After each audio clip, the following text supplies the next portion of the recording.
again, this has the following interpretation.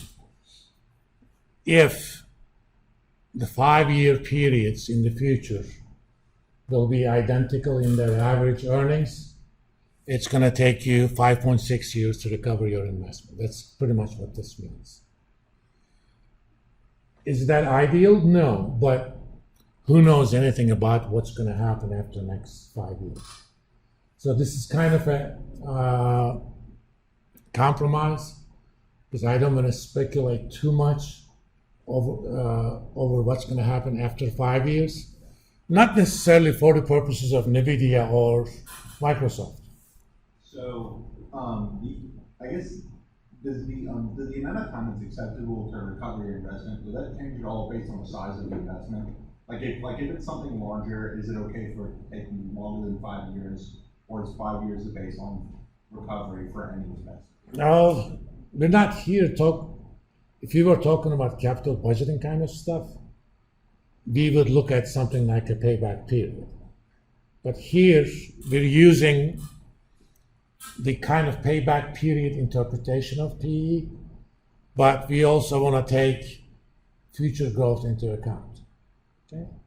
This basically says using 5-year intervals, if the average earnings in those 5-year intervals were to remain at the same level as we expect them to be over the next 5 years, it would take us 5.6 years to recover the investment. Ideally, if I'm doing this for the purposes of, for example, making a comparison of buying NVIDIA versus, let's say, Netflix, I probably would not be satisfied using only 5-year period. Because for established companies, you could speculate what sort of growth they could have even after those 5 years. But since I'm going to use this as a kind of comparison to an unestablished firm, being able to get reliable forecasts for a relatively new firm for 5 years is in and of itself challenging. If you ask me what's going to happen in years 5 to 10, I have no fracking idea. It could be 0, it could be 5 million. They're probably equally likely. So why bother with using stuff that has a really big forecast there? It's kind of a compromise.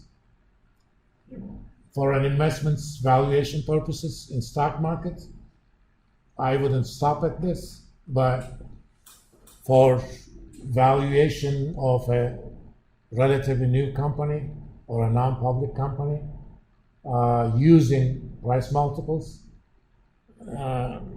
that's the most I'm willing to. Maybe even 3 years, not a bad idea. But since we have 1 year and 5 year forecast numbers for the established peer companies, let's just go ahead and use them. So the idea is to value your company such that its 5 year forward EPS is 563. Okay? So in this case, if you have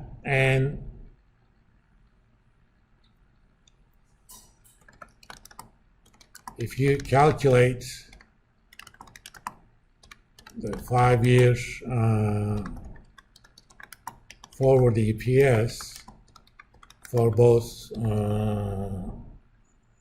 peer group companies,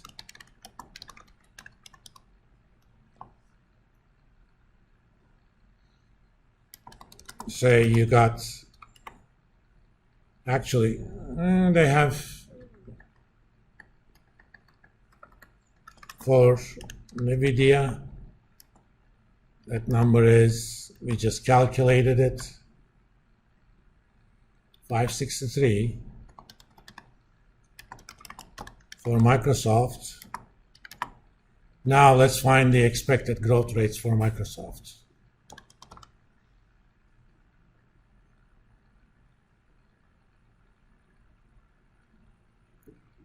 Analysis. Again,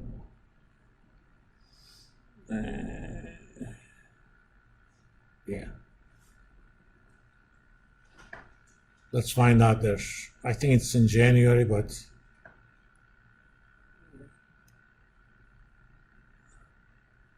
actually let's do annual. This is actually in June. But we're going to pretend that that's not the case. Ideally, we would calculate the exact 12 months, but for the purpose of this illustration, let's do 1263. The forward EPS is 1263. Price per share 332. Again, I'm rounding stuff. And their expected growth rates. 1 year is 1444, 5 year is 2126.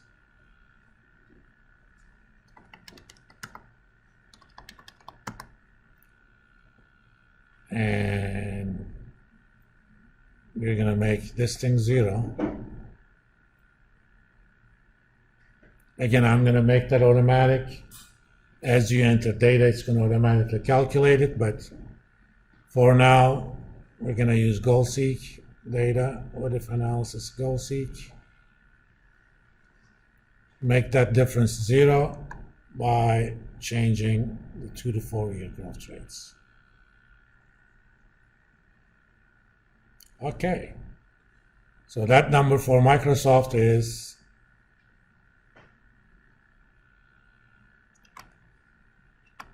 1664.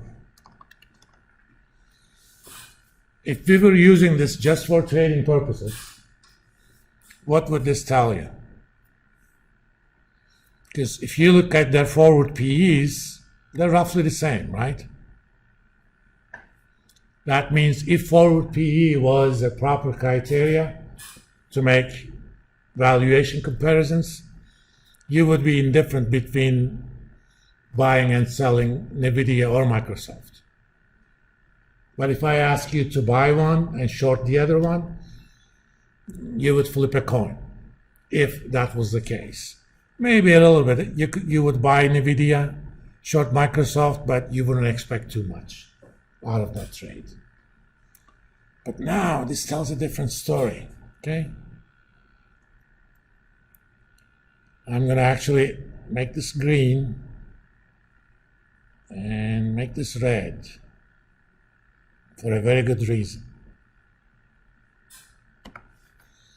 This basically says if future is going to be such that over 5-year periods, average earnings are going to remain constant, it's going to take 5.6 years to recover your investment in NVIDIA, but it's going to take you 16 and a half years to recover your investment in Microsoft. If that's the case,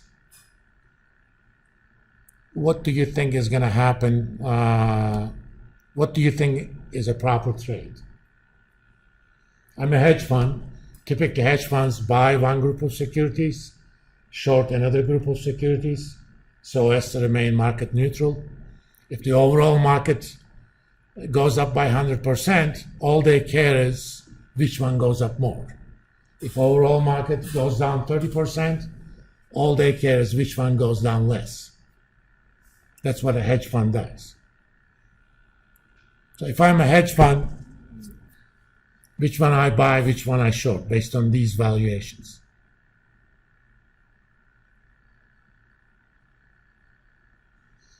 It's almost a rhetorical question because the answer should be obvious. Which one? Buy NVIDIA, short Microsoft, because it's going to take me much less to recover my investment into NVIDIA. Okay. Again, there's still a big caveat, but the caveat is not as bad as the caveat that is based on 12-month forward PE. You can think of this as 60-month forward PE, in a sense. All right. The more forward you can go, the less is the caveat. You know, if I actually had enough money and Robinhood allowed me to short stocks, I would have bought call options on NVIDIA and bought long-term call options on NVIDIA and long-term put options on Microsoft. Or I would have sold call options on Microsoft. I don't know. You'll learn if you take the derivatives class next semester how to take short positions using options only or a combination thereof. But I would take some sort of short position. And over the next 5 years, this is kind of a no-brainer trade, assuming Microsoft doesn't do a big surprise and they become really good in AI. Knowing Microsoft knows how to run an existing business very well and efficiently, but innovation is not their forte. It's not even in the corporate culture. Do you guys know the story of the first operating system written by Microsoft? The eponymous DOS, which is for Disk Operating System. In 1982, IBM came up with the first personal computers, hence the name PC. Okay? Just like any computer, it needs an operating system. So they decided they were gonna, and IBM didn't think the PC market as a big market. They already had a mainframe computer business. They viewed it as something esoteric, so they didn't care that much. They hired a startup to write that operating system. They hired Microsoft. At that time, and the IBM PCs were going to be 16-bit machines. And that was an improvement compared to 8-bit machines at that point. They had some PCs, but they were kind of novelties. Atari had a 8-bit PC or 8-bit computer. And